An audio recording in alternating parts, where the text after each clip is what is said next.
আসসালামু আলাইকুম বন্ধুরা, কেমন আছেন সবাই? আশা করি ভালো আছেন। আমি আল্লাহর রহমতে ভালো আছি। রমজান মাস আসলেই সবকিছুর দাম বাংলাদেশে বৃদ্ধি পায়, এটা নতুন কিছু নয়। তবে স্বর্ণের ক্ষেত্রেও তার ব্যতিক্রম নয়। তবে গত কিছুদিন ধরে টানা ৩ বার স্বর্ণের দাম কমানোর পরে আরো এক ধাপ বৃদ্ধি করা হয়েছে স্বর্ণের দাম। তবে সেটা কম সম নয়, অনেকটাই বৃদ্ধি করা হয়েছে। কমানোর ক্ষেত্রে অল্প অল্প কমানো হয়, আর বাড়ানোর ক্ষেত্রে এক লাফে অনেকটাই বৃদ্ধি করা হয়েছে স্বর্ণের দাম। গত ৩ ধাপে স্বর্ণের দাম কমানো হয়েছে প্রায় ৬,১৬৮ টাকায়। আজকে স্বর্ণের দাম বৃদ্ধি করার পর কত থাকছে সেটাই আপনাদেরকে জানিয়ে দেব। 18 ক্যারেটের ক্ষেত্রে বৃদ্ধি করা হয়েছে ২,৯০৪ টাকা। বৃদ্ধি করার পরে নতুন দাম হয়েছে ১,২৪,২৭৯ টাকা।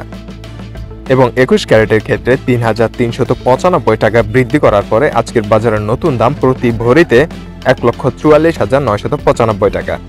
এবং ২২ ক্যারেটের ক্ষেত্রে প্রতি ভরিতে বাড়ানো হয়েছে ৩,৫৫৮ টাকা। বৃদ্ধি করার পরে নতুন দাম হয়েছে প্রতি ভরিতে ২২ ক্যারেটের ১,৫১,৯০০ টাকা। তার আগে ২২ ক্যারেটের প্রতি ভরিতে স্বর্ণের দাম ছিল ১,৪৮,৩৪২ টাকা।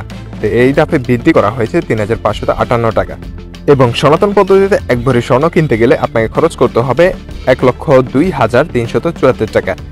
এই ছিল আজকে আমাদের স্বর্ণের লেটেস্ট আপডেট। প্রতিনিয়ত এরকম স্বর্ণের আপডেট খবর পেতে আমাদের সাথেই থাকবেন। তবে যারা ভাবছেন স্বর্ণ কিনবেন তারা কিনে ফেলুন তাড়াতাড়ি। আমাদের ভিডিওটি দেখার জন্য ধন্যবাদ সবাইকে। আসসালামু আলাইকুম।